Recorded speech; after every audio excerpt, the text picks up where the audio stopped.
सभी का स्वागत है आपके अपने चैनल सोरान एकेडमी क्लासेस पर। नीट यूजी फॉर्म 2023 की बात की जा रही है। यहाँ पर नीट की वैधता को दी चुनौती, सुप्रीम कोर्ट में दायर की याचिका किसने की, क्यों हुई, क्या है इसमें वैधता के बारे में और कितनी और देर से आएगा फॉर्म, क्योंकि अब सुप्रीम कोर्ट में इसकी सुनवाई हो रही है और बाकी चीज़ें हैं इसके, तो इस वजह से डिले होने के ज़्यादा चांसेस बन गए हैं।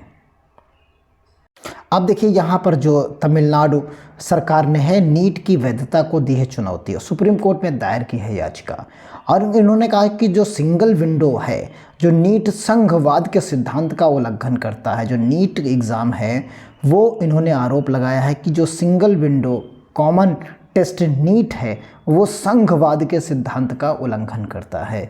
इस उल्लंघन को मद्देनज़र रखते हुए जो है सुप्रीम कोर्ट चली गई है तमिलनाडु सरकार, और तमिलनाडु सरकार ने अपने विधानसभा में पारित किया इसके खिलाफ बिल और उसके बाद जो है आगे भेज दिया। अभी राष्ट्रपति तक ये पहुंच चुका है और साथ में ही उसमें देरी होने की वजह से तमिलनाडु सरकार जो है सुप्रीम कोर्ट चली गई है। तो इस सब चीज़ों के जो बारे में है कहा गया है कि जो तमिलनाडु सरकार है देश भर के कॉलेजों में मेडिकल पाठ्यक्रमों में प्रवेश के लिए राष्ट्रीय पात्रता सह परीक्षा जो होती है उसको चुनौती दे दी है। इसमें एक आरोप ये लगाया है कि जो स्टेट गवर्नमेंट का जो होता है, जो स्टेट के सिद्धांत हैं, जो स्टेट की चीज़ें होती हैं, जो गवर्निंग बॉडी होती है उसमें हस्तक्षेप है। क्योंकि जो है किसी भी प्रदेश का बच्चा अगर अच्छे मार्क्स लाता है तो किसी भी प्रदेश के सेंट्रल बॉडीज़ में जाकर वो एडमिशन ले सकता है। तो इनका कहने का मतलब है कि जो उस राज्य के बच्चे होते हैं उससे अगर मान लो कम नंबर लाए लेकिन वो अपने राज्य में अच्छे नंबर लाए और बगल वाले राज्य के बच्चे से कम लाए तो वो उसकी सीट अपने राज्य में भी चली जाती है, तो उसे अन्य राज्यों का जो है रुख करना पड़ता है। तो ये एक इससे इन्होंने कहा कि इस तरीके के जो चीज़ें हो रही हैं उससे संघवाद का जो मूल जो है सिद्धांत है उसका उल्लंघन होता है। नीट में बीबीएस और बीडीएस जैसे स्नातक या बीएससी नर्सिंग जैसे जो हैं पाठ्यक्रम इसके अंतर्गत आते हैं मेडिकल कॉलेज के।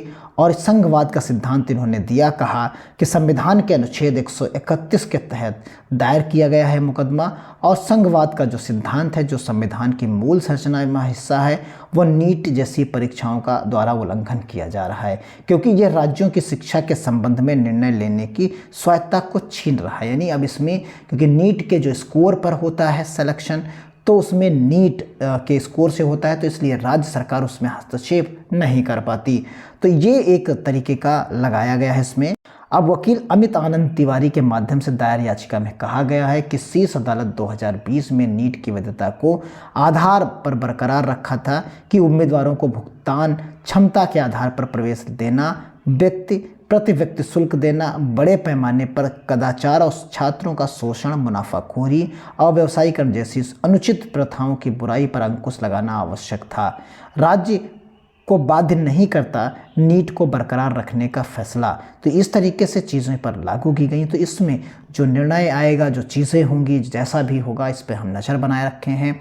जैसे ही अगली अपडेट आएगी हम आपको अपडेट करेंगे क्योंकि इन सभी चीज़ों की वजह से लगातार जो है फॉर्म आने में देरी हो रही है। तो संभवतः इसकी परीक्षा की तिथि भी आगे बढ़ेगी, पोस्टपोन होगी और अब संभवतः हम ये कह सकते हैं कि मार्च के फर्स्ट वीक में संभावनाएं रहेंगी। हो सकता है और डिले भी हो सकता है, कहो ये अप्रैल चला जाए, तो ये अभी कुछ भी नहीं कहा जा सकता, लेकिन मान के चलिए 15 से 20 दिन तो अभी संभावनाएं बहुत कम हैं।